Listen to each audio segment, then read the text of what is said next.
ونصلي ونسلم على رسوله الكريم أما بعد فأعوذ بالله من الشيطان الرجيم بسم الله الرحمن الرحيم وہ دنائے صبح الحتم رسل مولائے کل جس نے وہ دنائے صبح الحتم رسل مولائے کل جس نے غبار رحم کو بخشا فروغ وادی سینہ نگاہ عشق مستی میں وہی اول وہی آخر نگاہ عشق مستی میں وہی اول وہی آخر وہی قرآن وہی فرقان وہی یاسین وہی دعا واجب الاحترام میرے اساتذہ کرام اور میرے ہم مکتب ساتھیوں السلام علیکم ورحمۃ اللہ وبرکاتہ۔ آج میں آپ کے سامنے جس عنوان پر لب کشائی کی جسارت کر رہا ہوں وہ ہے ختم نبوت۔ جناب صدر مسئلہ ختم نبوت کا تعلق عقیدے سے ہے اور مذہب اہل سنت والجماعت کا مدار اسی پر ہے۔ قرآن کریم کی 70 آیات مبارکہ حضور علیہ السلام کے خاتم النبیین ہونے پر حاضر و شاہد ہیں۔ چنانچہ اللہ تعالیٰ نے جس طرح آپ کو نبوت اور رسالت عطا فرمائی اسی طرح ختم نبوت اور ختم رسالت کی حدت سے بھی سرفراز فرمایا۔ آپ نبی بھی ہیں اور خاتم النبیین بھی ہیں، آپ رسول بھی ہیں اور خاتم المرسلین بھی ہیں۔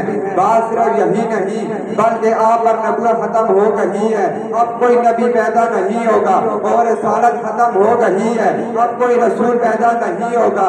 چنانچہ اللہ تعالیٰ نے نبوت کے اختتام اور رسالت کی تکمیل آپ ہی کے ذریعے مکمل فرمائی۔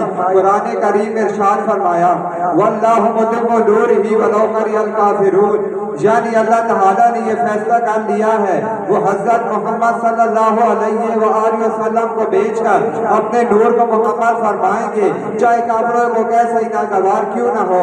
اور ارشاد فرمایا وَيَأْبَى اللَّهُ إِلَّا أَن يُتِمَّ نُورَهُ وَلَوْ كَرِهَ الْكَافِرُونَ، یعنی اللہ تعالیٰ نے یہ فیصلہ کر لیا ہے وہ اپنے نور کو مکمل فرمائیں گے چاہے کافر کیسا ہی ناگوار محسوس کریں۔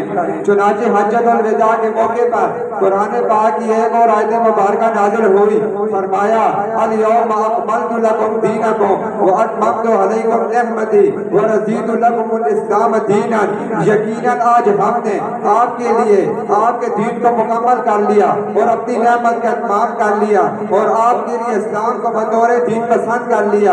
گویا یہ بشارت دی گئی نبوت کے ساتھ ساتھ ختم نبوت سے بھی آپ کو سرفراز کیا گیا۔ اس نبوت کو مکمل کرنے اور اس کی تکمیل کرنے کا نتیجہ یہ نکلے گا اس نبوت کا نور اور فیض رہتی دنیا تک قائم رہے گا۔ حاضرین مجلس، اب قیامت تک آنے والے انسانوں کی ہدایت کے لیے اسی نبوت اور رسالت کاملہ جس کے اندر کوئی کمی نہیں اللہ تعالیٰ ذریعہ بنائیں گے۔ اب قیامت تک آنے والے انسانوں کی رہنمائی اور رہبری کے لیے کوئی رہنما اور رہبر معتبر اور قابل قبول نہیں رسول اللہ صلی اللہ علیہ وآلہ وسلم کی رہنمائی اور رہبری ہی معتبر اور قابل قبول ہے۔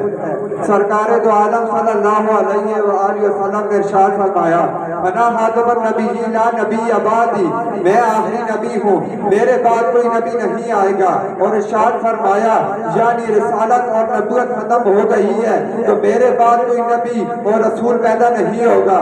آج اگر کوئی نبوت کا جھوٹا دعویٰ کرے تو مسلمان کا ذات بنائے گا یا اس کا حال اسود اینسی جیسا ہوگا یا موت کے وقت اس کی حالت مرزا غلام احمد قادیانی سے بھی بدتر ہوگی۔ اللہ تعالیٰ ہم سب کو تحفظ ختم نبوت کے لیے قبول فرمائے۔ وما علینا الا البلاغ المبین۔